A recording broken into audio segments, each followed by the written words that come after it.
आपका लाडला पुत्र आ गया। किंतु तुम्हें कैसे पता कि मारुति आ गया? माँ हूँ। मन के नेत्रों से पुत्र के आने का संकेत मुझे पूर्व ही मिल जाता है।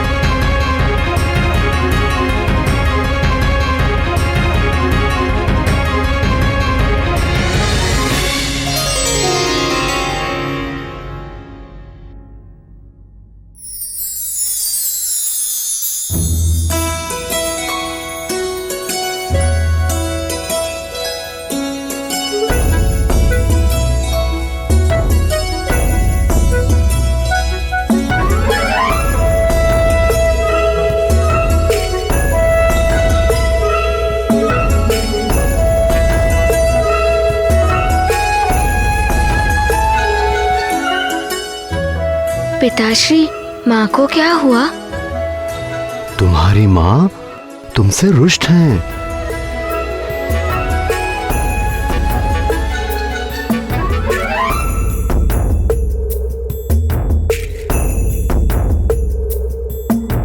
पर माँ मुझसे रुष्ट क्यों है?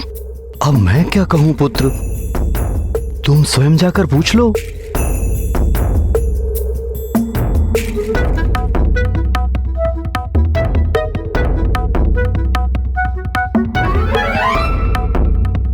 जाओ जाओ जाओ।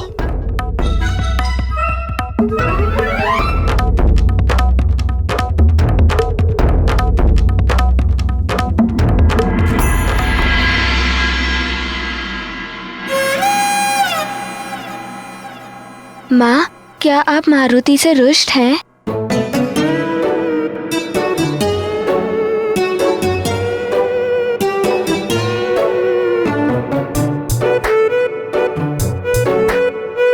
मनाओ मनाओ, प्रयत्न तो करो।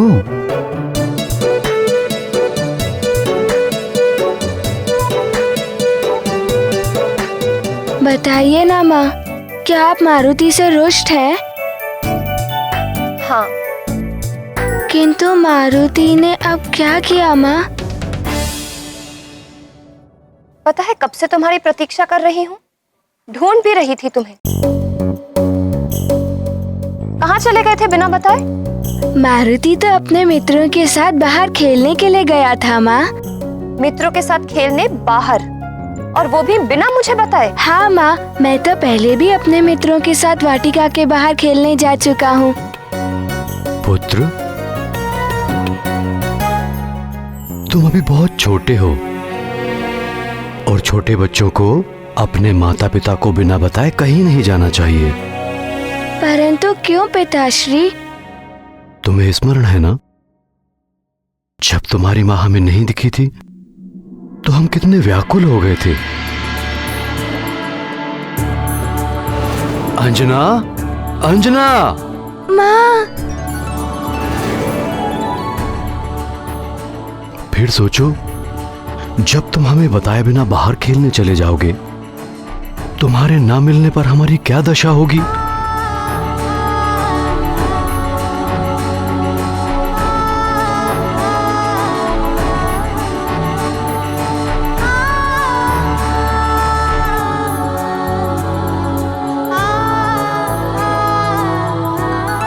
मुझे क्षमा कर दीजिए माँ, मुझसे भूल हो गई।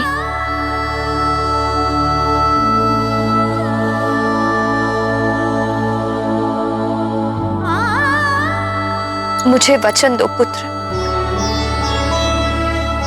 कि अपनी माँ और पिताश्री को बताए बिना तुम कभी भी बाहर नहीं जाओगे।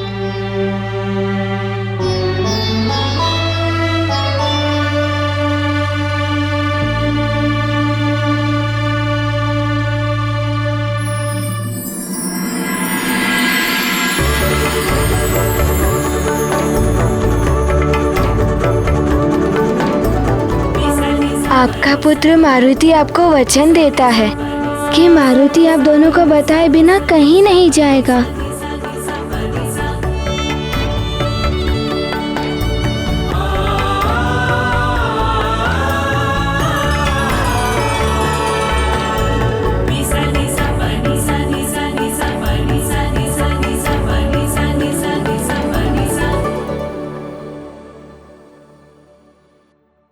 तुम्हें पता है तुम्हारे ना मिलने पर मैं कितनी भयभीत हो गई थी। भयभीत? आप भयभीत क्यों हो गई थी माँ?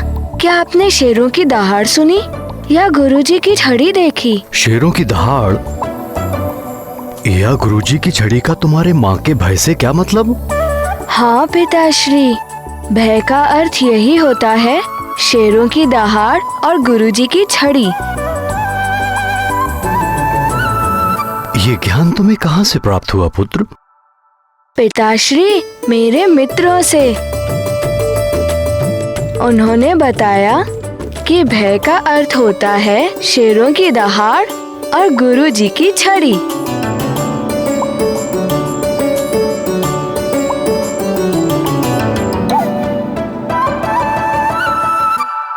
स्वामी, मैं समझाती हूँ।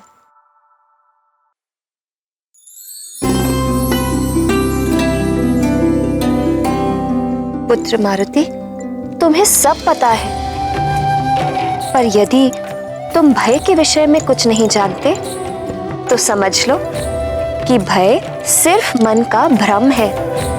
भय कुछ होता ही नहीं है। परंतु माँ, मेरे मित्र तो। स्मरण है ना तुम्हें?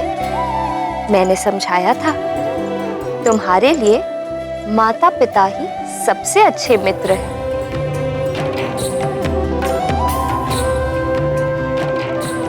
और जो माँ ने कहा उसी को स्मरण रखो और भरोसा करो माँ की बातों पर। और स्मरण रखो कि तुम निर्भय हो, भय से तुम्हारा सामना कभी होगा ही नहीं। समझ गए माँ की बातों को? हाँ माँ, मारुति अब सब अच्छे से समझ गया।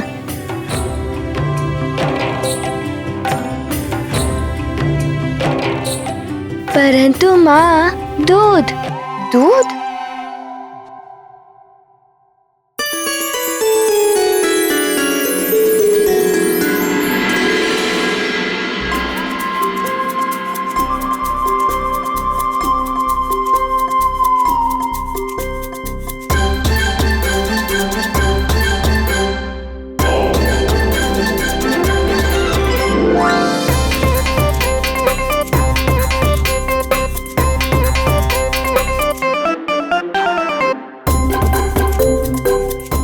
के विषय में इसे अच्छे से समझाया क्यों नहीं प्रिय? क्योंकि कोई भी माँ नहीं चाहेगी कि उसकी संतान कभी भी किसी भी भय का अनुभव करे। इसीलिए मैं भी यही चाहती हूँ कि मेरे पुत्र मारुति के जीवन, मन और मस्तिष्क में भय के लिए कोई स्थान न रहे। और फिर जो भगवान शिव के आशीर्वाद से संसार में आया है, उसका भय से क्या नाता?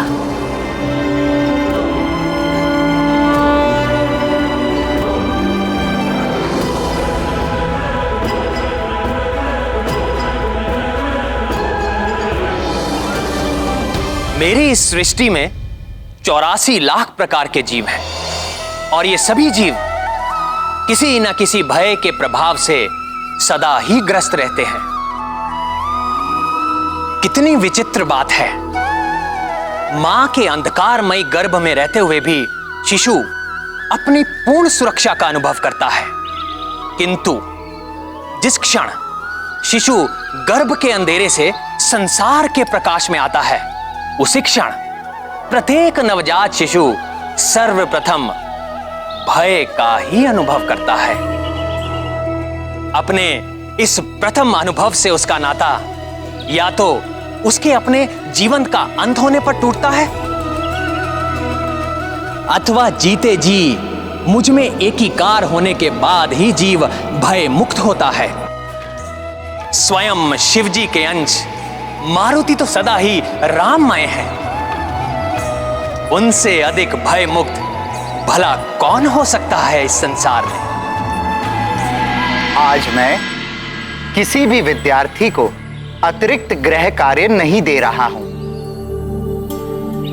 मैंने जो आज शिक्षा दी है, घर जाकर आपको उसका अध्ययन करना है। अगले दिन इसी पाठ से प्रश्न पूछूंगा जय हो प्रभु। लगता है जो मैंने अपनी विनती पत्थर पर लिखकर आप तक भेजी थी, वो मेरी विनती आपने स्वीकार कर ली है। आज की कक्षा यहीं समाप्त होती है। आज सबका अवकाश है।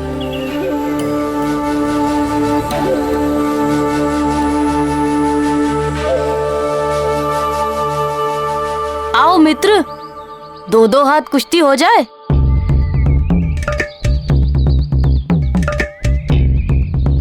वो देखो, मारुति भी आ गया।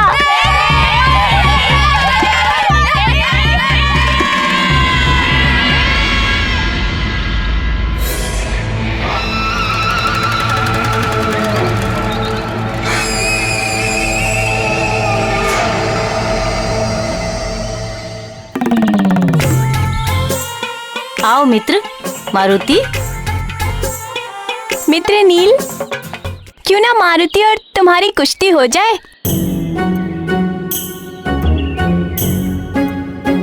हाँ हाँ, क्यों नहीं। मारुति, हारने से भय तो नहीं लग रहा है? भय?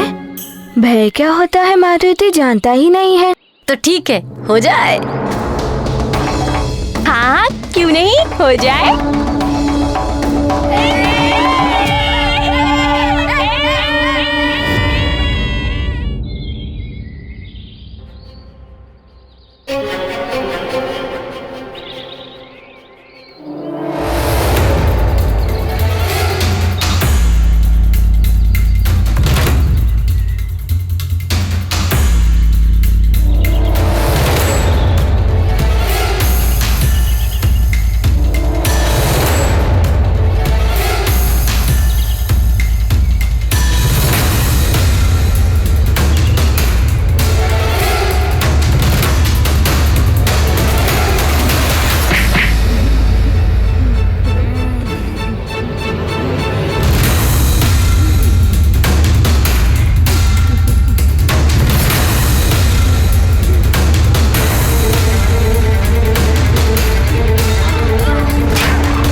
मारुति भी कम नहीं है।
वाह, वास्तव में आज ही टक्कर की कुश्ती हो रही है।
मुझे गुदगुदी क्यों कर रहे हो?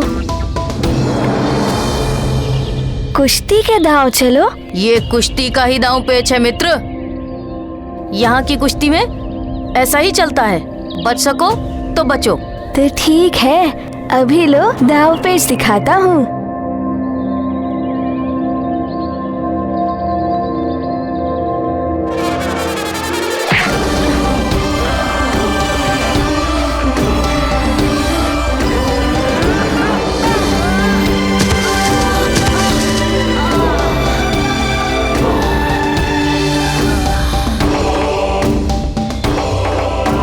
देख रहे हो मित्र, मारुति ने क्या टक्कर दी है।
मैं जानता हूँ नील कि तेरे हृदय में भी वही कांटा चुभने लगा है।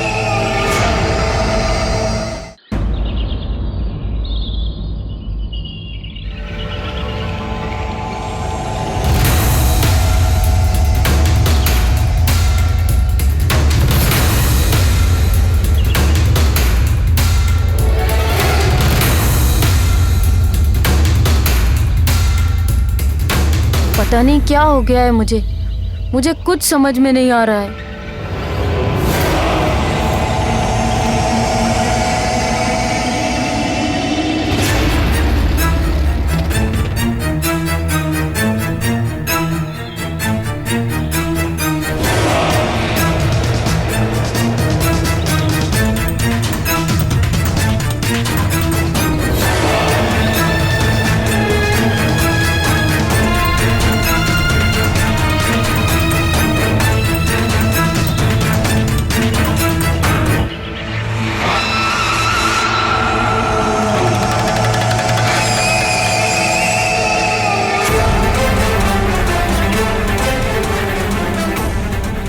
तुम्हारी उलझन का उत्तर मैं जानता हूँ।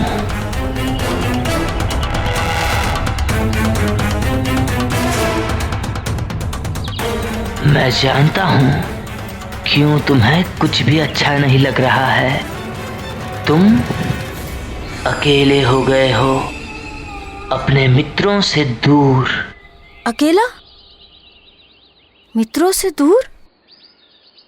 मैं अकेला हो गया हूँ?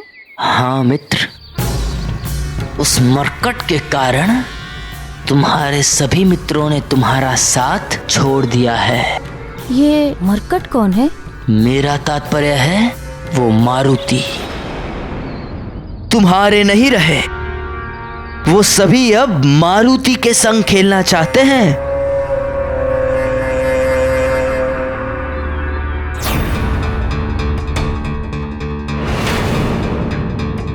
हे प्रभु, मेरे ये वाली भैया न जाने अब कौन सा षड्यंत्र रचने जा रहे हैं। अर्थात मेरा अनुमान सत्य था।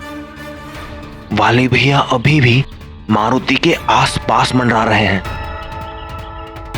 वो अवश्य ही किसी नए षड्यंत्र की योजना बना रहे होंगे।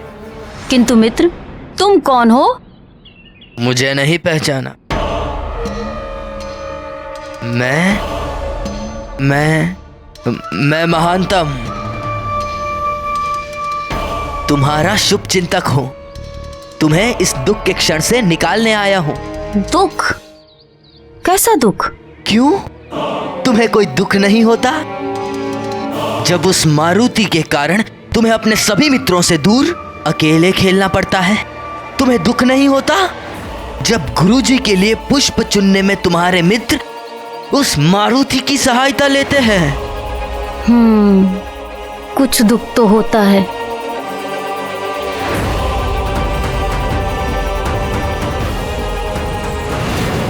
तो अब बताओ, क्या तुम्हें यह दुख अच्छा लग रहा है? क्या तुम नित्य ही ऐसे दुखी रहना चाहते हो?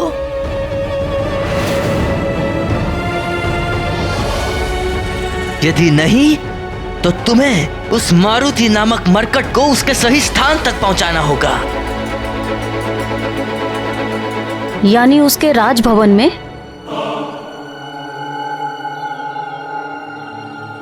नहीं, उस मरकट का सही ठिकाना मैं तुम्हें बताऊंगा, किंतु चुपचाप। यदि तुम अपने मित्र महानतम और शुभ चिंतक की बात मानते रहे तो तुम्हारे सभी मित्र पुनः तुम्हारे साथ होंगे, ये तय है। परंतु मुझे करना क्या होगा? मैं जैसा कहूंगा वैसा ही करना होगा।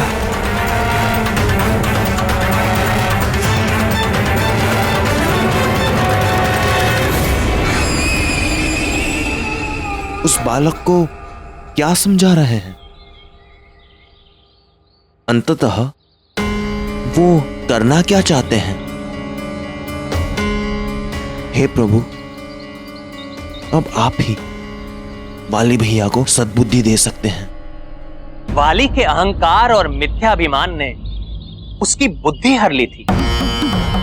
त्रिमूर्ति और उनकी शक्तियों के अतिरिक्त अहंकार की चोट से तो देवता तक बच नहीं पाते। अहंकार प्राणी को उसके लक्ष्य से भटका देता है और लक्ष्य से भटका हुआ प्राणी सदा ही अपनी हानि करता है। वाली भी उसी पथ पर अग्रसर था। प्रभु, पुनः वाली ने मारुति को वृक्षासुर तक ले जाने की कौन सी योजना बनाई?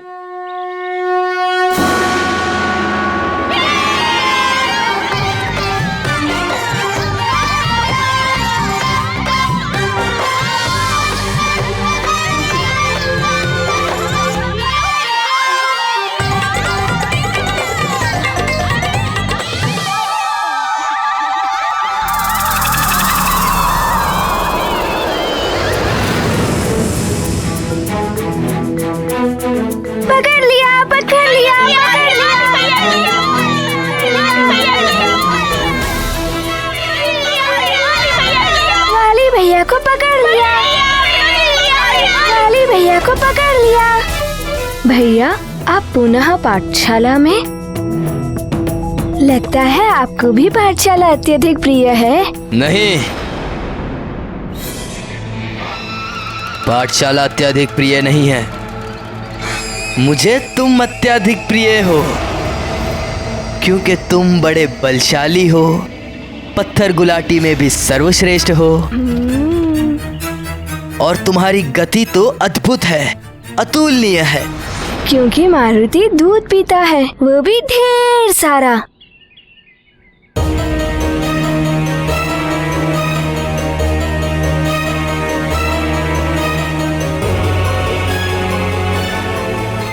मारुति, ये सब छोटे मोटे खेल छोड़ो, क्यों ना एक बड़ी प्रतियोगिता हो जाए।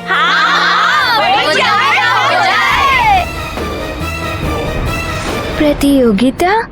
अरे प्रतियोगिता यानी ये दिखना कि किसमें कितना साहस है और कौन कितना अधिक बलशाली है। तब तो बड़ा आनंद आएगा।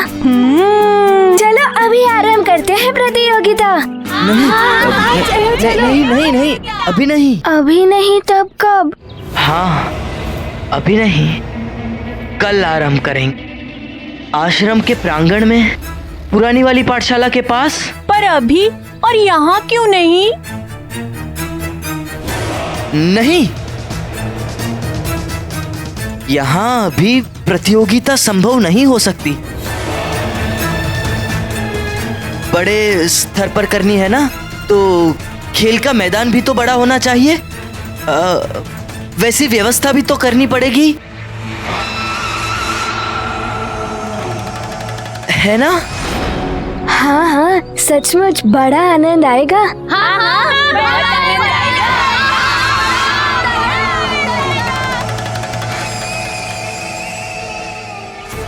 वाली भैया,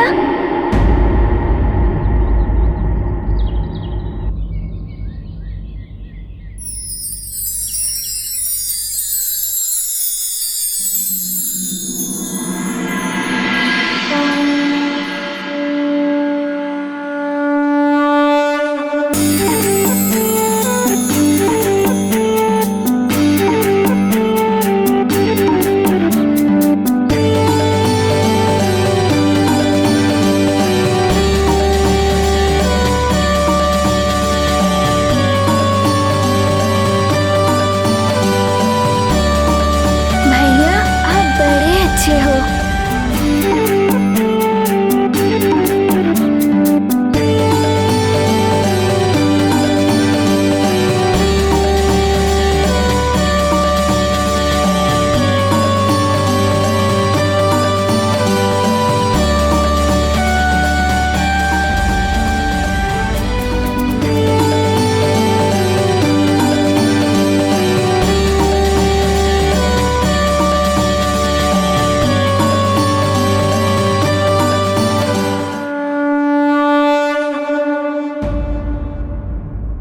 कल आनंद आएगा, बड़ी प्रतियोगिता होगी। हाँ हाँ, बहुत आनंद आएगा। हम सब जाएंगे। हाँ हाँ, हम सब जाएंगे। वाह, अब आनंद आएगा। इस महंतम ने तो सच ही कहा था। इसकी योजना तो अद्भुत है। अब प्रतीक्षा है अमावस के दिन की, जब केसरी के जीवन में सदा के लिए अमावस जैसा ही घनघोर अंधेरा छा जाएगा। हाँ, घनघोर अंधेरा। ये मारुति जाएगा प्रतियोगिता के लिए, मारुति जाएगा प्रतियोगिता के लिए।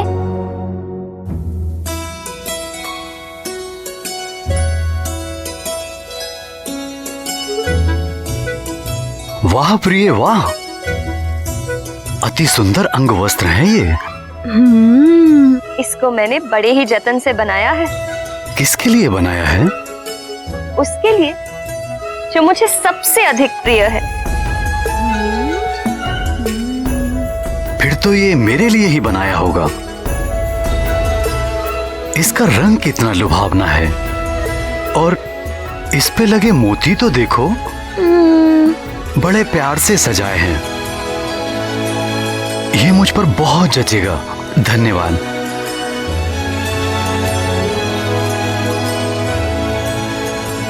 माँ, इतना सुंदर अंगवस्त्र आपने किसके लिए बनाया है?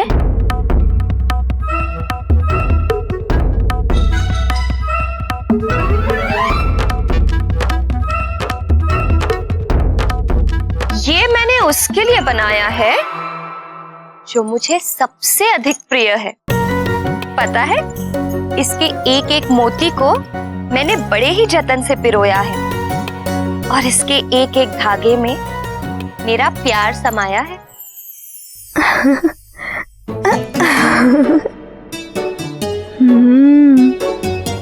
माँ, ये रंग तो मुझ पे बहुत जचेगा। नहीं नहीं,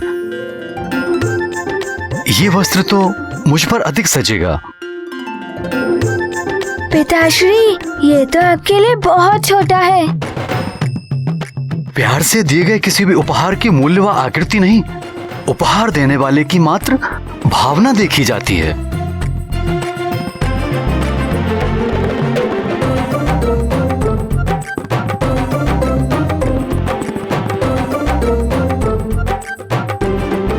ठीक है पिताश्री, इसे आप ले लीजिए।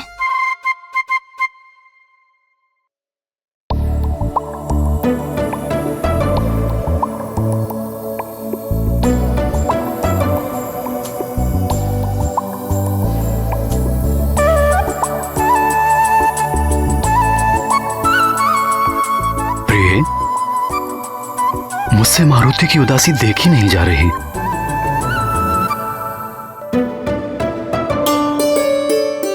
मुझसे भी इसकी उदासी देखी नहीं जाती स्वामी। हमें इसे सत्य बता देना चाहिए।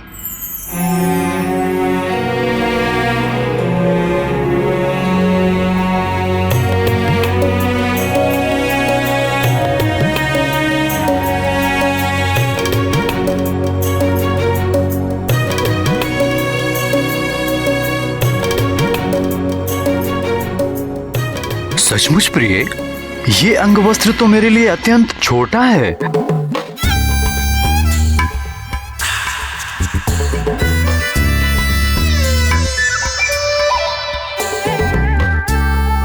देखा पिताश्री, देखा, मारुति ने भी तो यही कहा था ना पिताश्री।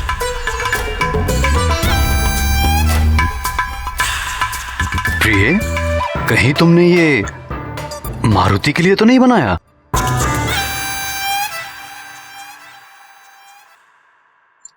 मैंने तो प्रारंभ में ही कहा था, ये उसके लिए है जो मुझे सबसे अधिक प्रिय है। और मारुति से अधिक प्रिय भला कौन हो सकता है मेरे लिए?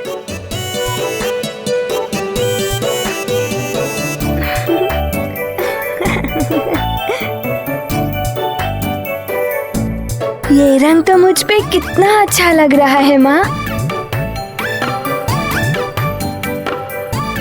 माँ, आपने सचमुच बहुत सुंदर अंग वस्त्र बनाया है मारुति के लिए।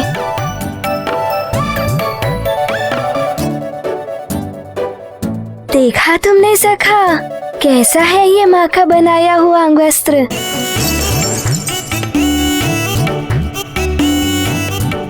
माँ, मारुति और उसकी सखा को ये अंगवस्त्र बहुत प्रिय लगा।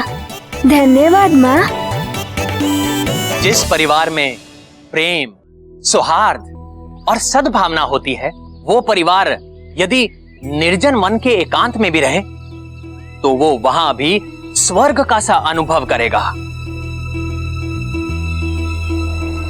किंतु जिस परिवार में द्वेष, कलह और दुर्भावना हो, उस परिवार के सम्मुख चाहे जितनी भी भौतिक सुविधाओं का अंबार परोस दिया जाए, वो हमेशा सुख से वंचित ही रहेगा।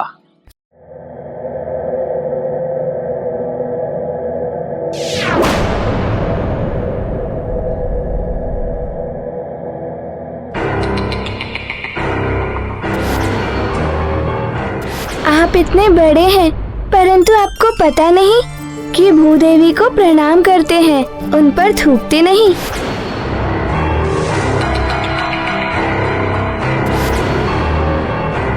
मुझे तुम अत्यधिक प्रिय हो।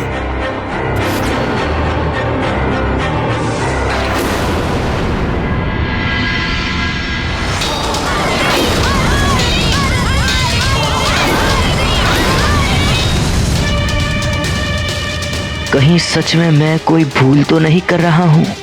कहीं सच में उस मरकट पर भोलेनाथ की विशेष कृपा तो नहीं? कहीं सुग्रीव का कथन यथार्थ तो नहीं कि मैं अधर्म के मार्ग पर चल रहा हूँ?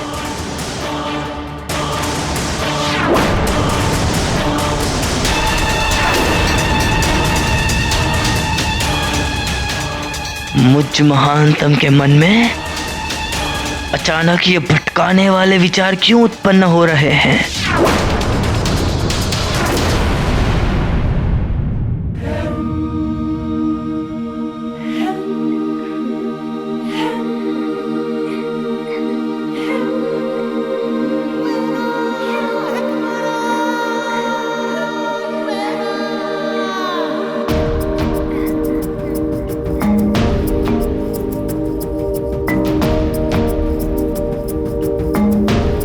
माँ के द्वारा बनाए अंग वस्त्र कितने सुंदर हैं। कल इन्हीं अंग वस्त्रों को पहनकर मारुति प्रतियोगिता में भाग लेगा और सबको हरा देगा। सबको हरा देगा?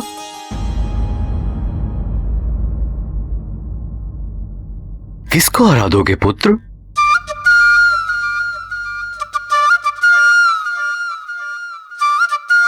कल सबको क्यों हराओगे पुत्र? पिताश्री, कल मेरे मित्र ने एक प्रतियोगिता आयोजित की है और मारुति के सारे मित्र इस आयोजन में भाग ले रहे हैं और मारुति भी। कैसी प्रतियोगिता है ये? क्या क्या होगा इस प्रतियोगिता में? क्या होगा?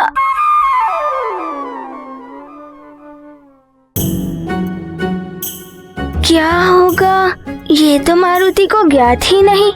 ये तो कल ही पता चलेगा।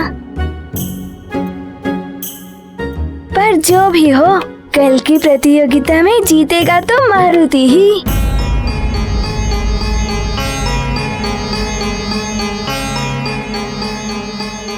किंतु पुत्र, तुम तो अभी बहुत छोटे हो। यदि तुम्हारे स्थान पर कोई और जीत गया तो मारुति को बहुत दुख होगा।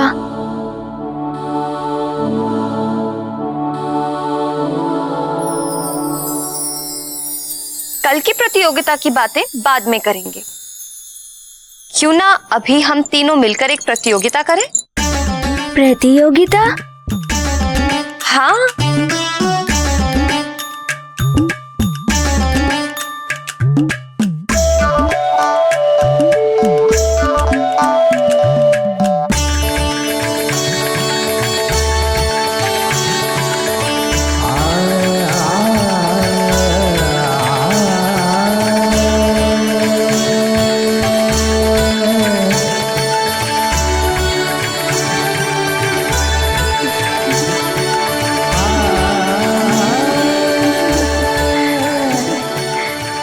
माँ, क्या इन लाल लाल सेबों को चट कर जाने की प्रतियोगिता है?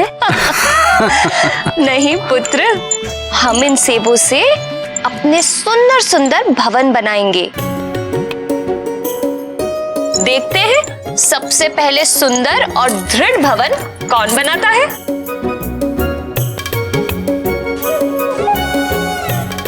सेबों का भवन? हाँ, तुम्हारी नानी ने मुझे ये खेल सिखाया था बचपन में। किंतु माँ, सेबों का भवन बनेगा कैसे? मैं बताता हूँ। इस प्रकार एक के ऊपर एक सेब रख के हमें अपना अपना भवन बनाना है।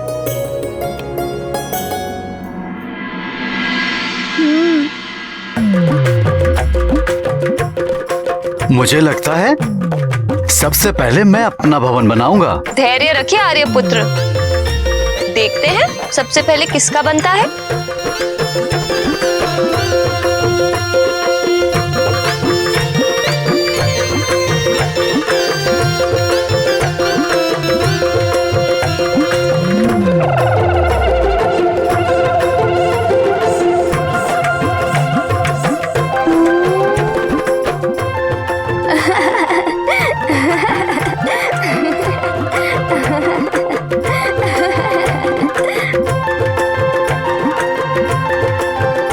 मेरा भवन तो बनने से पहले ही टूट गया।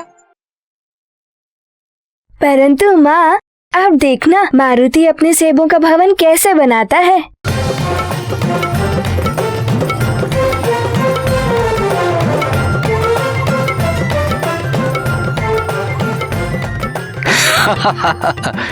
देखा, मैं जीत गया, मारुति हार गया।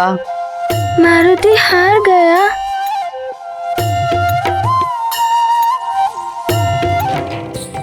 कि श्री राम कौन है?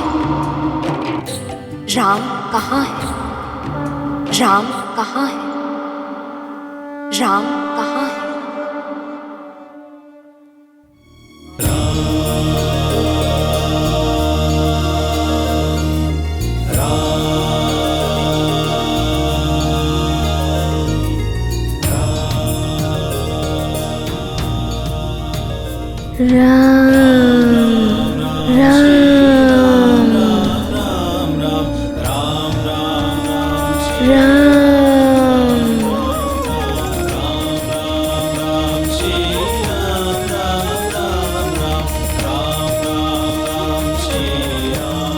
माँ, पिताश्री,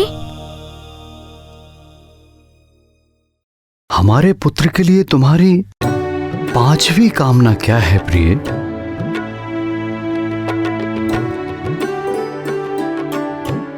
ऐसे क्या देख रही हो प्रिय?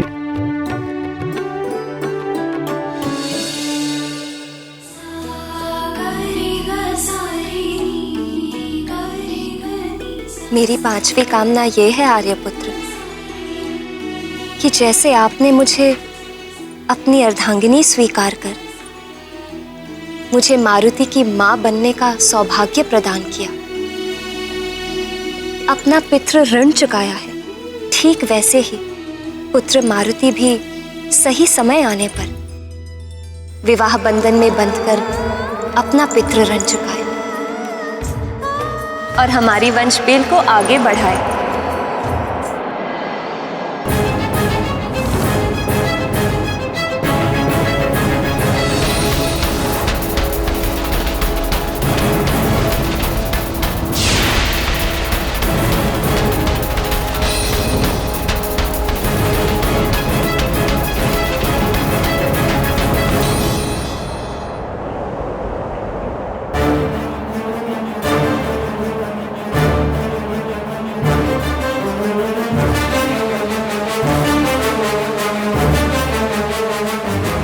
माँ, पिताश्री,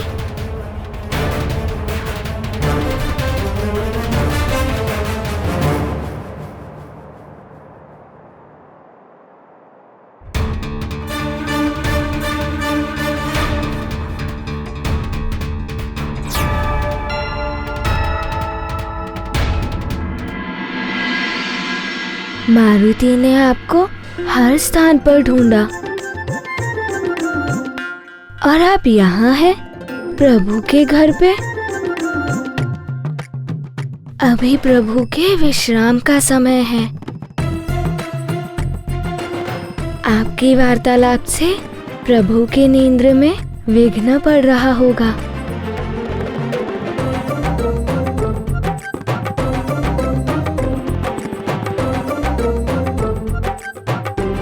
चलिए ना माँ, आपके यहाँ रहने से प्रभु के और मारुति की निद्रा में विघ्न पड़ रहा है।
ये क्या हो रहा है मुझे? कहीं मैं सचमुच धर्म के मार्ग से भटक तो नहीं गया? माता, माता।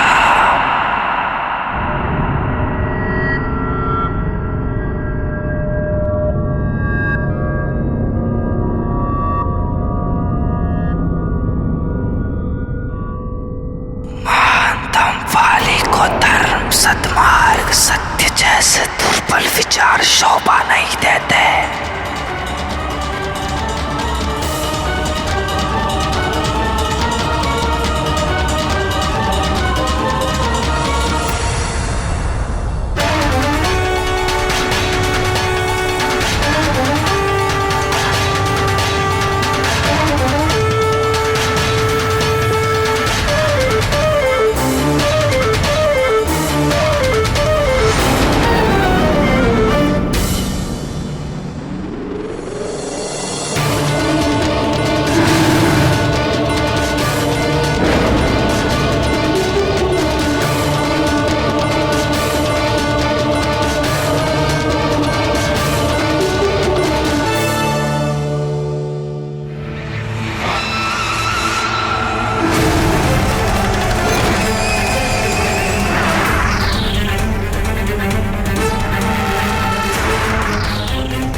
धर्म प्राणी को भयभीत करने का माध्यम है।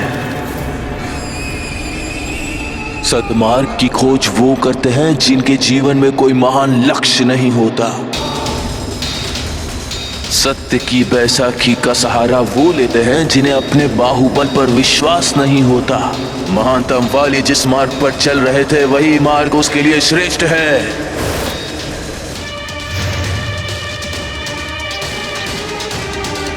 किंतु यदि सचमुच उस मरकट का जन्म भोलेनाथ की कृपा से किसी विशेष उद्देश्य की पूर्ति के लिए हुआ है तो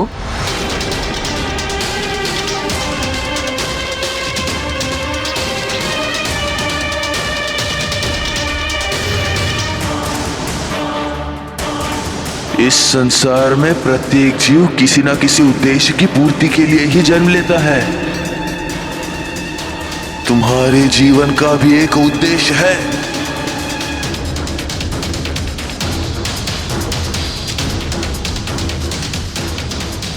क्या महानतम वाली अपने उद्देश्य को भूल गया है?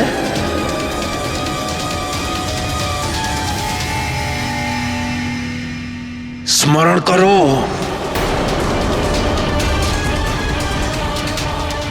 महानतम वाली की जीवन का उद्देश्य क्या है? स्मरण करो, स्मरण करो।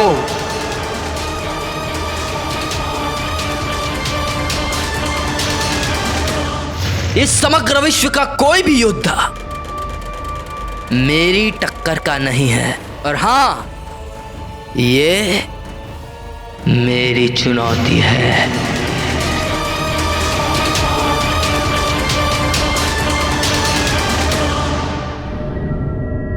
क्या कुछ स्मरण आया?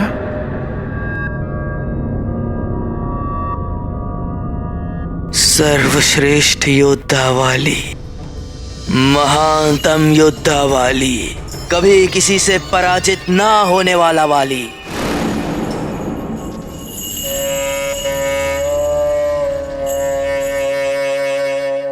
तो फिर अपने दुर्बल विचारों को अभी इसी क्षण त्याग दो और पूरा करो अपने महानतम योद्धा बनने का लक्ष्य। तो चलो आगे बढ़ो और मिटा दो अपनी राह में आने वाली हर बाधा को। मैं महानतम था, मैं महानतम हूं और मैं महानतम रहूंगा, और संसार सदा मुझे इसी नाम से जानेगा। मैं महानतम, महानतम वाली।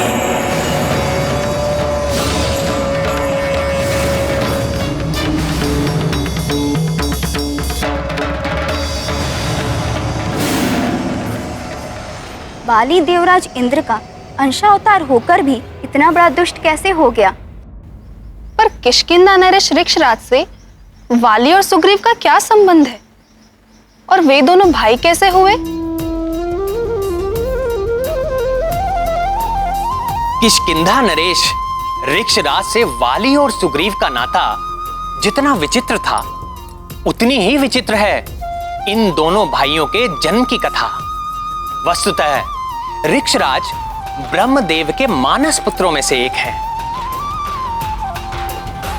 विवाह के कई वर्ष व्यतीत होने के पश्चात भी जब ऋक्षराज और उनकी पत्नी बिरजा को संतान सुख की प्राप्ति नहीं हुई, तब शोक से भरे ऋक्षराज को ब्रह्मदेव ने अपने द्वारा प्राप्त एक अद्भुत झील के विषय में बताते हुए कहा कि हिमालय के उत्तर में मेरे द्वारा वरदान प्राप्त एक अद्भुत झील है। उस झील की विशेषता यह है कि उसमें अपना प्रतिबिंब देखकर जो भी इच्छा की जाए तो अवश्य वो इच्छा तत्क्षण पूरी हो जाती है, किंतु स्मरण रहे भूलकर भी उस झील के जल का स्पर्श नहीं करें। मुझे भी सूर्य देव और इंद्रदेव जैसे प्रतापी पुत्रों की प्राप्ति हो।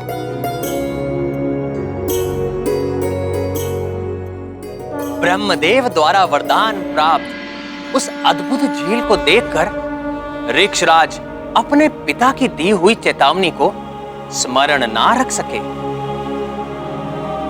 और एक नारी के रूप में परिवर्तित हो गए।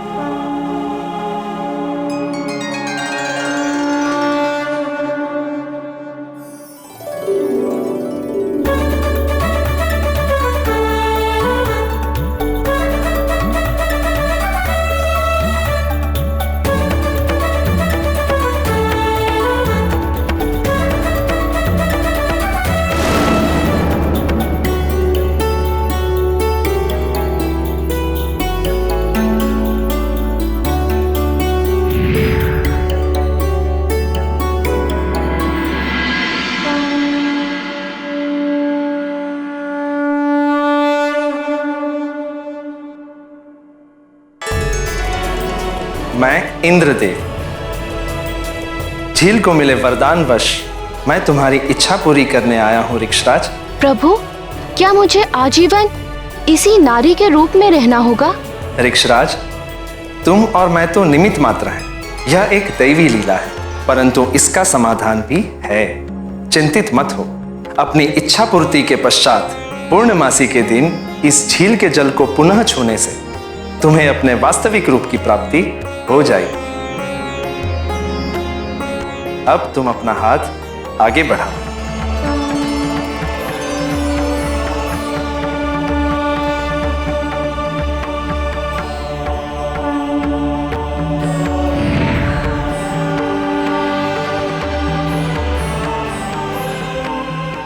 तुम्हारा यह पुत्र वाली के नाम से प्रसिद्ध होगा।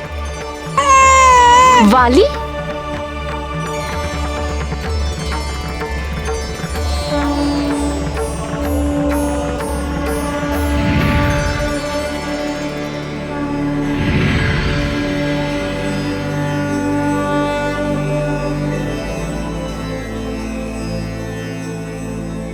अभी तो तुम्हारी अर्ध इच्छा ही पूरी हुई। मैं सूर्यदेव तुम्हारी इच्छा पूर्ति हेतु प्रस्तुत हूँ। झील में देखकर तुमने मेरे जैसा तेजस्वी पुत्र पाने की कामना की थी। अपने हाथ आगे बढ़ा।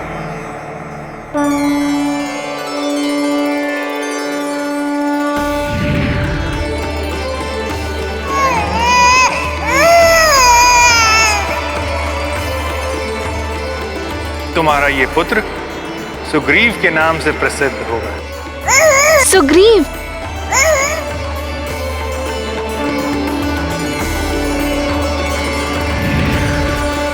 वाली तो देवराज इंद्र के पुत्र थे, तो देवराज अपने पुत्र को समझाते क्यों नहीं? माता पिता का कर्तव्य होता है अपनी संतान के लालन पालन में किसी भी प्रकार की कमी ना होने दे।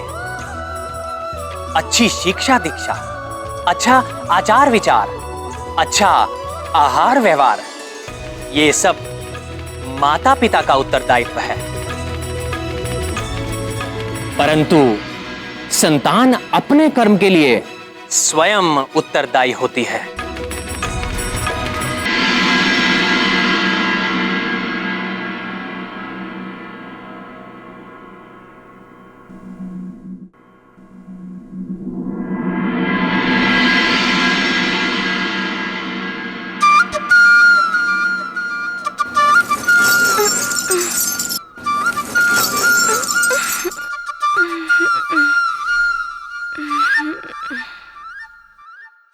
आज तो प्रतियोगिता है। कराग्रे वस्ते लक्ष्मी, कर मध्ये सरस्वती, कर मूले स्थितो महागौरी, प्रभाते कर दर्शनम्।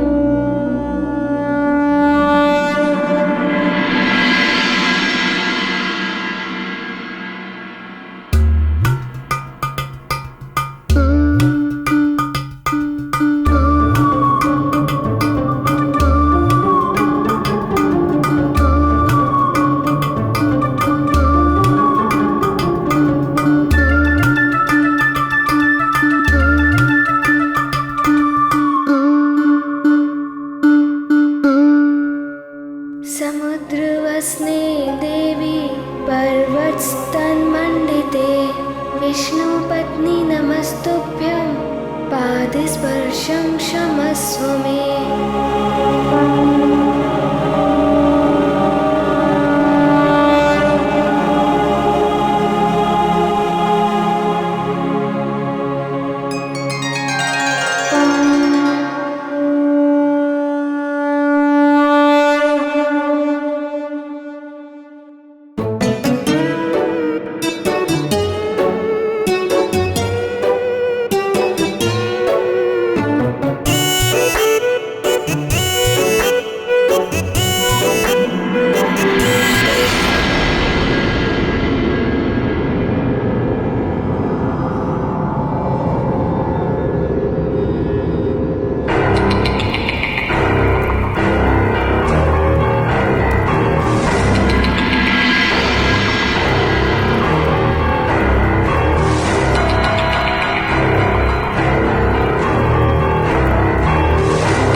अब आएगा आनंद। अब देखना मारुति क्या करता है।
हो गई सारी तैयारी। अब लगाऊंगा उपटन। बहुत आनंद आएगा।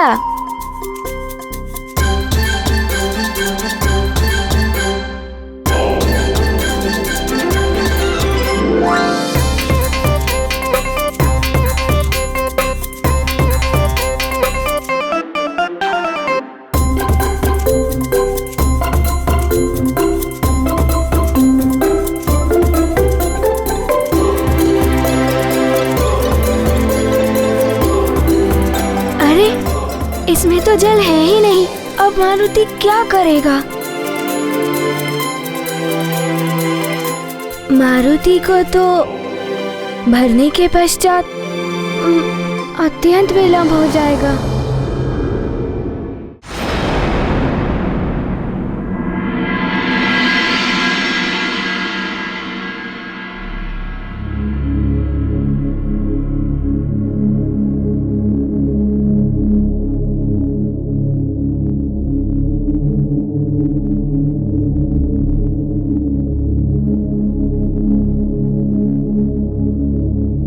पुत्र मारुति प्रातः उठते कहाँ चला गया?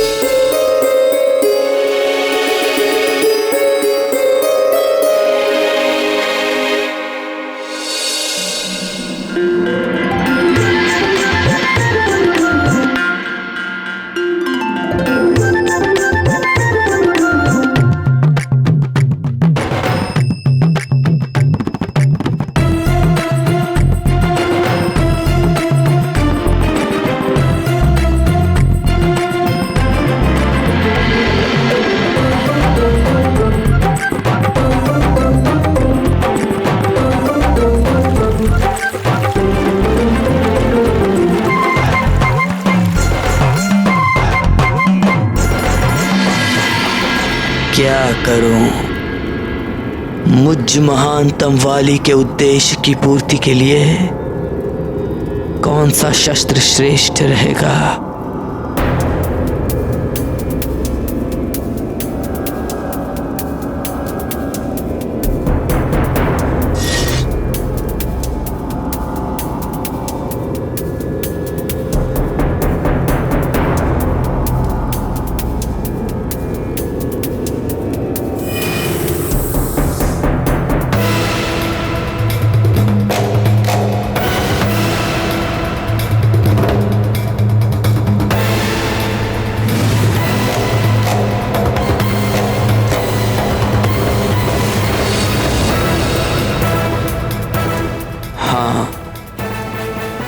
मेरी ये श्रेष्ठ गदा ही सही रहेगी।